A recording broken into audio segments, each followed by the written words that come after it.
Welcome to let's maths. आज का आपका क्वेश्चन है, a train 400 metre long overtook a man walking along the line in the same direction as the train at the rate of 5 kilometre per hour and passed him in 40 seconds.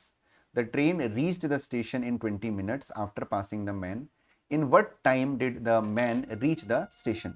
400 metre लंबी एक रेलगाड़ी ने उसी दिशा में रेलगाड़ी के साथ चल रहे एक व्यक्ति को 5 किलोमीटर प्रति घंटे की गति से 40 सेकंड में पार कर लिया।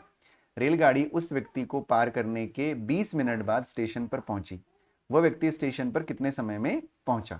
ठीक है, तो अब जो डेटा हमें दिया हुआ है पहले उसको नोट कर लेते हैं। जब कोई ट्रेन किसी पर्सन को क्रॉस कर रही होती है तो उस केस में जो हमारी टोटल डिस्टेंस होती है वो ट्रेन की लेंथ के इक्वल होती है। It means the distance is equal to 400 metre, right. और जो टाइम लग रहा है उसको क्रॉस करने में दैट इज 40 सेकेंड्स। क्योंकि यहाँ पे जो व्यक्ति को क्रॉस किया जा रहा है वो आपका एक वॉकिंग में है और ट्रेन के डायरेक्शन में है, तो उस केस में जो स्पीड, ये टाइम है आपका, जो स्पीड होगा वो रिलेटिव स्पीड हो जाएगा। अगर हम ट्रेन की स्पीड को x एज्यूम करते हैं तो x माइनस 5 हो जाएगा, क्योंकि रिलेटिव स्पीड में क्या करते हैं, दोनों की स्पीड का हम लोग डिफरेंस निकाल लेते हैं। ठीक है, ये रिलेटिव स्पीड है।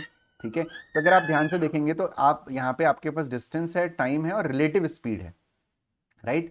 तो ये आपका किसमें है, x माइनस 5 जो है किलोमीटर पर आवर में है, किसमें है, किलोमीटर पर आवर में है, राइट। और ये d बाई टी है। अब इस d बाई टी से भी स्पीड निकलेगी जो इसके इक्वल होगी, यानी कि 400 मीटर अपॉन 40 सेकेंड्स है। यानी 400 अगर हम 40 करें तो ये स्पीड आ गई आपकी, स्पीड आ गई, यानी स्पीड है ये मीटर पर सेकंड में। मीटर पर सेकंड को किलोमीटर में चेंज करने के लिए, किलोमीटर पर आवर में चेंज करने के लिए 18/5 से हम लोग मल्टीप्लाई कर देते हैं। तो 0 से 0 यहाँ पे कैंसिल हो गया, 4 से कटा 1 0 और ये हो जाएगा 5 2 10। तो ये आपका आ जाएगा 18 2 36 किलोमीटर पर आवर।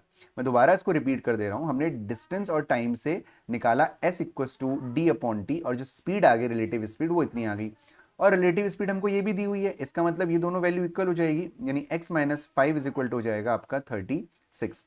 तो x इक्वल टू हो जाएगा आपका 36 प्लस 5, यानी कि ये हो जाएगा आपका x इक्वल टू हो जाएगा आपका 41, राइट। x इक्वल टू 41 हो गया। तो x इक्वल टू अगर 41 है तो अब हमें क्या करना है, 41 आपके क्या हो गई, ट्रेन की स्पीड हो गई।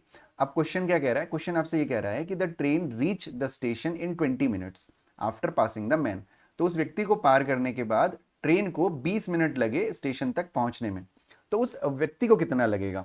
ठीक है, तो हमें वही देखना है कि 20 मिनट अगर व्यक्ति को, ट्रेन को लगे हैं तो उसको कितना लगेगा। तो हमें वो डिस्टेंस निकालनी पड़ेगी सबसे पहले। तो कैसे निकालेंगे, मान लेते हैं इस पोजीशन पे जो है ट्रेन ने उस व्यक्ति को क्रॉस किया और यहाँ तक वो स्टेशन पे पहुंच गया। यहाँ से यहाँ तक पहुंचने में जो टाइम लगा वो मिला 20 मिनट्स का, यानी 20/60 आर का। ठीक है, और जो ट्रेन की स्पीड है वो कितनी है आपकी 41। तो डिस्टेंस आप इजीली निकाल सकते हैं। तो डिस्टेंस इक्वल टू होता है स्पीड इंटू टाइम। ठीक है, क्योंकि s इक्वल टू होता है आपका d अपॉन टी, तो डिस्टेंस इक्वल टू हो जाएगा स्पीड इंटू टाइम। तो स्पीड हो जाएगी आपकी 41 और आपका जो टाइम है वो है 20/60। ठीक है, तो 0 से 0 कट गया, 2 3 6 हो गया। तो जो डिस्टेंस आ गई वो आ गई आपकी कितनी, 41/3 किलोमीटर आ गई। ठीक है, अब इसी डिस्टेंस को किसको कवर करना है, उस पर्सन को कवर करना है। तो उस केस में जो डिस्टेंस इतनी है और जो पर्सन की स्पीड है वो कितनी है आपकी 5 किलोमीटर पर आ रही है, हमको गिवन है। तो हमको टाइम निकालना है। तो टाइम इक्वल टू क्या होता है, डी अपॉन एस, यानी 41/3 डिवाइडेड बाई 5, यानी कि 41/3 इंटू 1/5।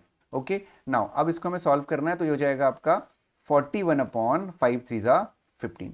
सॉल्व करेंगे, 15 से डिवाइड करेंगे तो 15 2 होता है आपका 30।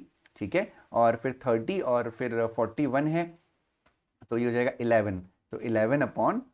तो इसको आप पूरा पूरा डिवाइड करके देखेंगे तो जो आपका आंसर आएगा वो आएगा, आंसर आएगा आपका option number 2 hour 48 minutes and 48 seconds. ठीक है, यानी ऑप्शन नंबर डी। इसको प्लीज चेकआउट करिएगा कि कैसे इसको करना है, मैंने आपको पूरा डिटेल में बता दिया है।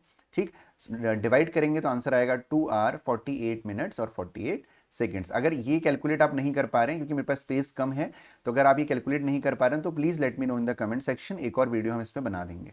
ठीक है, थोड़ा सा लेंदी क्वेश्चन है बट होपफुली आप लोगों को समझ में आ गया होगा।